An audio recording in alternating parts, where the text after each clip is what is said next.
कहानी का नाम है रिविका। बैंगलोर स्टेशन पर ट्रेन रुकी। वह चारों ओर देखता रहा।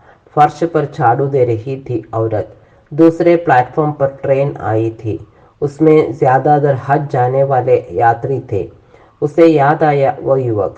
उसके काम में एक हुनरमंद मिस्त्री की खूबी थी।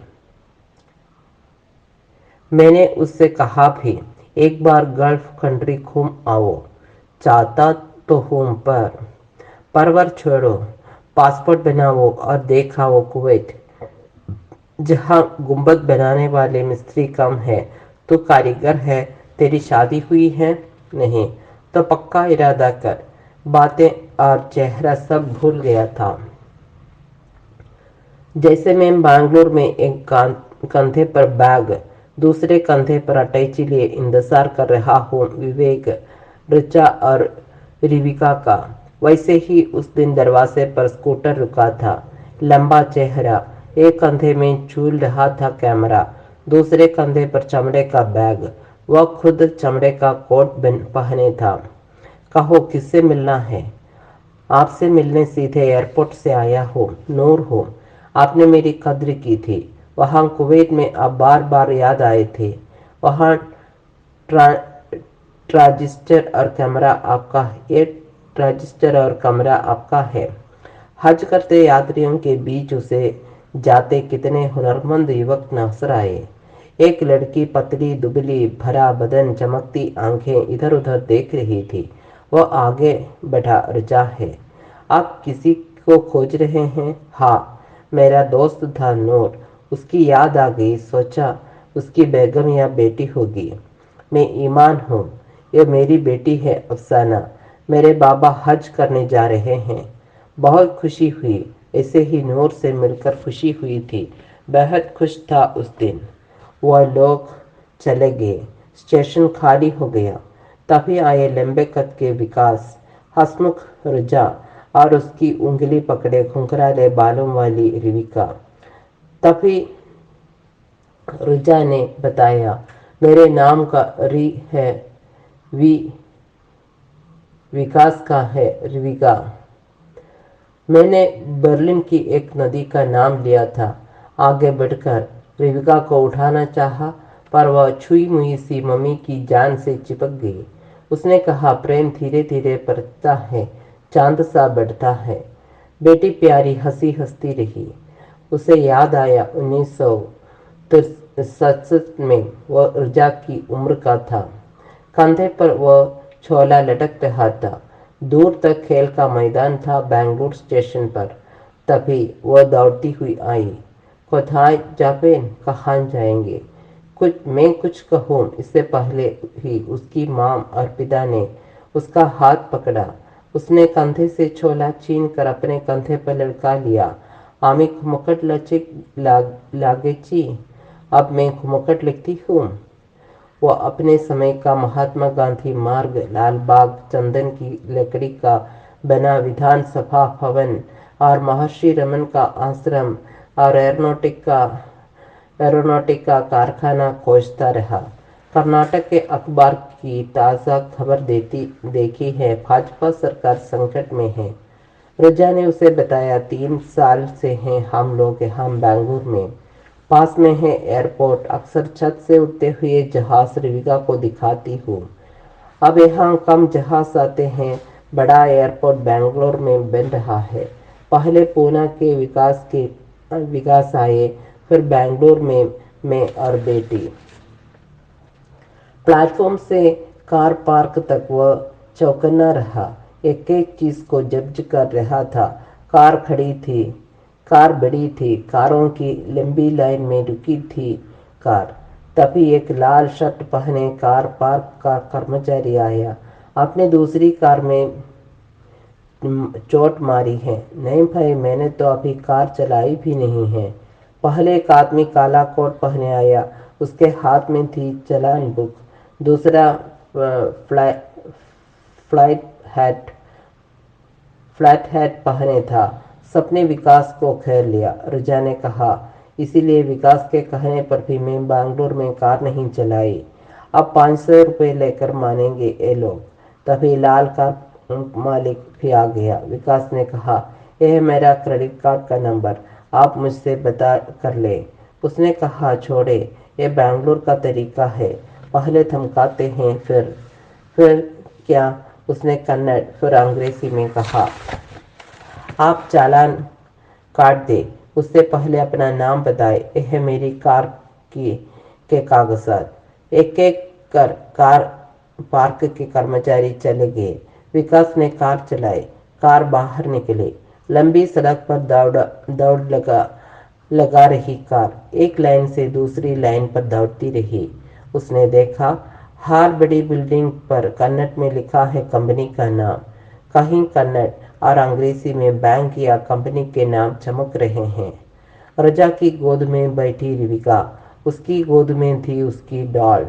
उसने अपनी बेबी को उठाया और वह उससे बात करती रही। तभी रजा को याद आया, कल दशहरा है। विकास ने कार रोकी। फल का ठेले के फल एक और थे, पास में थी पीले फूलों की माला। रजा ने 2 कटे हुए केले के तने लिए और एक बड़ी माला। उसे याद आया, 1960 में बंगाली उसी लड़की ने कमरे में सामान रखने के बाद कहा था, ये छोला मेरा है, इसमें कविता है, डायरी है ना? हम दोनों हंसे। कल दशहरा है, खूब घूमेंगे।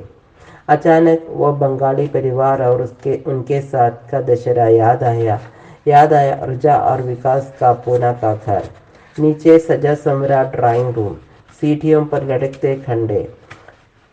विकास ने छुट्टी के दिन दीवार बिजली के बड़े घड़े रंगे थे। कार रोक कर रजा ने सब्जी और फल लिए थे। ऊपर का कमरा दिखाकर रजा ने कहा था, आपका है। फिर अपना विकास का बेड दिखाया। जब वह दोनों दफ्तर चले जाते तो वह पूना में एकांत घर से बातें करता या देखता स्कूटर पर बैठी युवकी न बुर्का पहनी है न सलवार। उसका साथी सिर्फ सिर पर सफेद टोपी पहने था। पूना बासर याद आया। पूना से कोल्हापुर जाते समय उसे खोजता रहा। विकास रजा की तप रिविका घर नहीं आई थी। पास में पार्क था। एक गली के बाहर थी दूध की डेयरी। मिठास डोसा मिठाई डोसा इडली की दुकान, फलों की दुकान। कार आगे जा रही थी और वह पीछे लौट रहा था। तब पूना के मित्र ने पूछा था, कब आए थे अब आप पूना? पहली बार तिलक महाराज की तलाश में आया था पूना। केसरी दफ्तर में बैठकर कुछ नोट लिया था और लिखी थी स्वराज के मंत्रदाता तिलक जीवनी। ये 1963 की बात है। चीन ने जब हमला किया था तब पुष्पा आई थी मेरे जीवन में 1966 में। उसके साथ दूसरी बार पूना आया था। तब एक मोटर गैरेज का हॉक था उसमें डबल बेड था। एक मोटर गैरेज का होटल था, उसमें डबल बेड था। बनारस के ढूंढराज या दिल्ली की चांदनी चौक जैसी एक गली थी। दुकानें ही दुकानें। पैदल गए थे एक मंदिर तक थके हुए।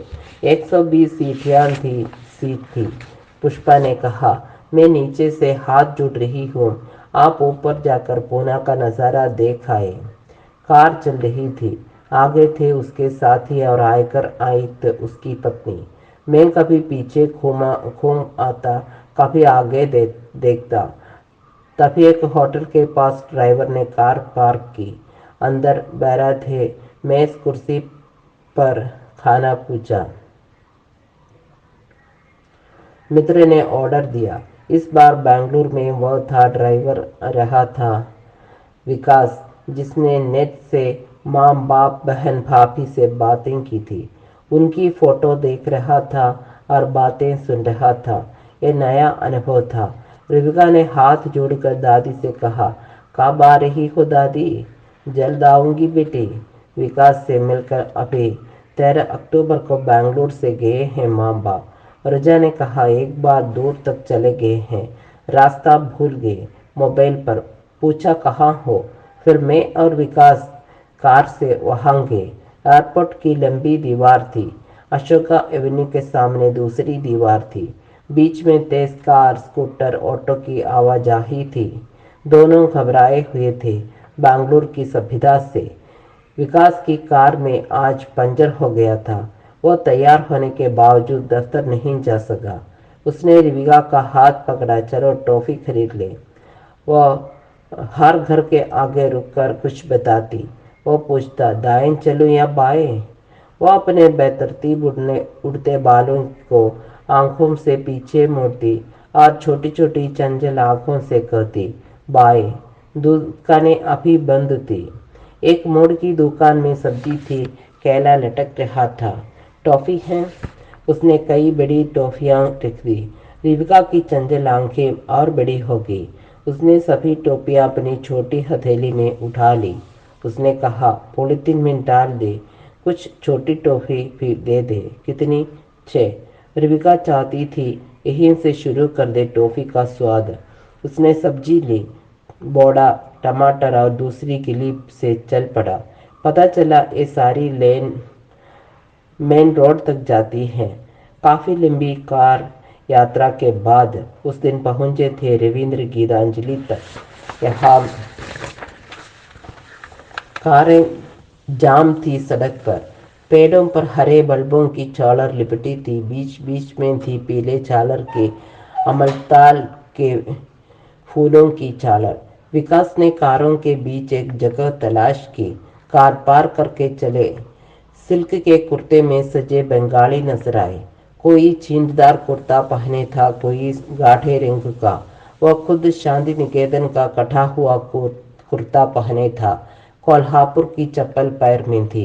अंदर हर कंपनी का पवेलियन था। लोग कुर्सी पर बैठे मां दुर्गा के बाजार का अंदाज लगा रहे थे। एक सफेद पट्टी का बॉर्डर था, बीच में कुर्सी। हर आदमी, औरत, बच्चे कुर्सी की तलाश में थे। बीच में देखा था रिविका ने एक खेल बच्चों का था।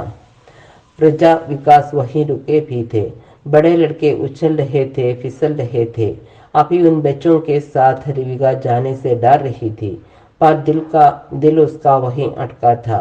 हम जब अपनी अपनी कुर्सी पर बैठकर दुर्गा की विशाल मूर्ति देख रहे थे, आरती उतारने वाले कलाकार खुनुंची नृत्य कर रहे थे। उनके एक मुंह में मिट्टी का खुनुंची बर्तन था। खुनुंची रखते कभी खुनुंची नृत्यकार एक सिर पर एक एक हाथों में रखे नाच रहे थे। खुनुंची का गंधित धुआं फैल रहा था। ये युद्ध का राग था कोई। तभी देखा रिविका नहीं है। सभी के चेहरों की हवाई उड़ गई। विकास पीछे के रास्ते में खोजने गए। वहां खाने का बाजार लगा था। चीजें, सैंडविच, चावल, मछली, दूसरी ओर कोल्ड ड्रिंक, आइसक्रीम। विकास लौट आए। वहां नहीं थी बेटी। उसे पहले ही डर था कि कहीं मेले में खो जाए बेटी रिविका। उसने बेटी के हाथ में एक पट्टी बांधी। उस पर अपने घर का पता, मोबाइल नंबर लिख दिया था। रिविका को दिखाकर याद कराया था, खाने पर हाथ दिखाना मत अपना। सभी को खोने पर हाथ दिखाना अपना। सभी को मोबाइल नंबर बताना। पर सारी तैयारी बेकार नजर आ रही थी। तभी कंधे पर बेटी को लिए आई रुजा। कहाँ थी? पूछताछ दफ्तर से पता लगा, एक लड़की जिसकी उम्र 3 साल है यहाँ ढो रही है। वह लाल रंग की जैकेट पहने हैं। रुजा ने देखा रिविका मम्मी मम्मी कहते हुए रोई जा रही है। अब सबके चेहरे पर खोई हुई बेटी के मिट जाने की खुशी थी। विकास ने बेटी से पूछा, कहाँ थी? रिविका फिर रोने लगी। मम्मी ने उसे प्यार किया, पापा ने खिलाया रसगुल्ला और रुजा ने वेजिटेरियन पैकेट खाया। डोसे में भरी थी गाजर, टमाटर के खतरे। मिर्च होगी, देख लें फूफा जी, रुचा ने सावधान किया। फूका था और भीड़ में खड़े होने की वजह की जगह भी नहीं थी। हरी मिर्च आई थी। तभी विकास ने एक रसगुल्ला लिया। मिर्च से डर कर मैं खा गया, बिना ये सोचे कि डायबिटीज का रोगी हूँ। वह भी 1 महीने से इस 77 साल की उम्र में घूम रहा हो। आज सुबह भी रोते हुए उठी थी रिविका। रजा ने कहा, ये उसके जगने का अलार्म है। फिर वो सारे दिन सोफे पर फैले हुए हाथी, घोड़ा, मेंढक और एक एक डॉल का नाम सुनता रहा इस रिविका से। ये छोटू हैं, ये बड़कू हैं।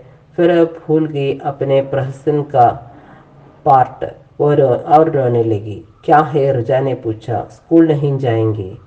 रजा ने स्कूल की कॉपी पर लिखा और ड्राइवर को दे दी कॉपी। अब रिविका है और पूरा घर उसका है। वह लिखते लिखते उसका प्रहसन देखता। अचानक रिविका को लगा प्रहसन में मैं हिस्सा नहीं ले रहा हूँ। उसने अपनी गाड़ी ड्राइंग रूम से शुरू की और उसकी टांग पर अगले पहिए की चोट मारी। उसने पैर बेड पर रख लिया। फिर वो फिर सोचने लगी, ए दादाजी साइकिल से डरते हैं। उसने उन्हें उठाया, मेरा मोबाइल देखा, घड़ी देखी, कॉपी पर रखी कलम देखी। वह अपनी ड्राइंग की कॉपी ले आई, रंगों का डिब्बा खोला और रंग भरने लगी। उसका मन उसमें भी नहीं था लगा। कॉपी वहीं फेंक कर वह उठी और टॉफी का डिब्बा खोला। एक टॉफी उसे दी, एक छोटू को, दूसरी बड़कू को। कल उसके मित्र का हैप्पी बर्थडे था। उसे याद आई वहाँ उसे गिफ्ट मिला था। वह रोई और रोती रही।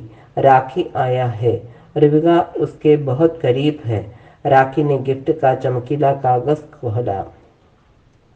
उसमें थी थाली जिसमें वो सब्जी, दाल, दही के खाने में थे। अब उसे नए खेल की याद आई। पूड़ी दो। राखी ने उसके लिए पूड़ी बनाई। उसकी थाली में सब्जी रखी। पूड़ी, सब्जी एक और रहकर उसे याद आया आज छोटू का हैप्पी बर्थडे है। वह एक टुकड़ा छोटू के बंद मुंह से लगाती छोटू के बंद मुंह से लगाती और गाती, हैप्पी बर्थडे टू छोटू। अचानक रिविका को याद आया छोटू को बुखार चढ़ा है। एक शीशी से दूसरी शीशी में दवा उलटकर रिविका ने छोटू से कहा, दवा पी लो। छोटू ने उसकी बात मान ली। राखी ने तभी कहा, 14 साल को वह कलकत्ता जाएगी। तुम्हें रिविका छोड़ेगी तब जाओगी? उसने पूछा। माँ बीमार है, क्या करूं? दिसंबर को आ जाऊंगी। अब रिविका का नया प्रहसन शुरू हो गया। नहीं जाएगी राखी? राखी नहीं जाएगी। उसने कुछ देर बाद छोटू को बताया, राखी नहीं जाएगी। छोटू ने बड़कू को बताया। फिर सभी हाथी, मेंढक, घोड़े की सेना जिसमें छोटू ऊंट था राखी को घेर कर बैठ गए। राखी को याद आया दूत उछल गया होगा, पर उसे रिविका की सेना छोड़े तब वह जाए। राखी ने सफाई में मैडम ने कहा है, बर्तन मांजने की कोई लड़की खोज जाओ। कैसे सारा घर छोड़ दूं? पता नहीं, वह कुछ उठा ले तो बदनामी मेरी होगी। उसने देखा कि गुड़िया तौलिए में लिपटी है। दादाजी छोला दे। छोला मेरे पास नहीं है। छोटू को अस्पताल ले जाना है। पर मैं चुप रहा।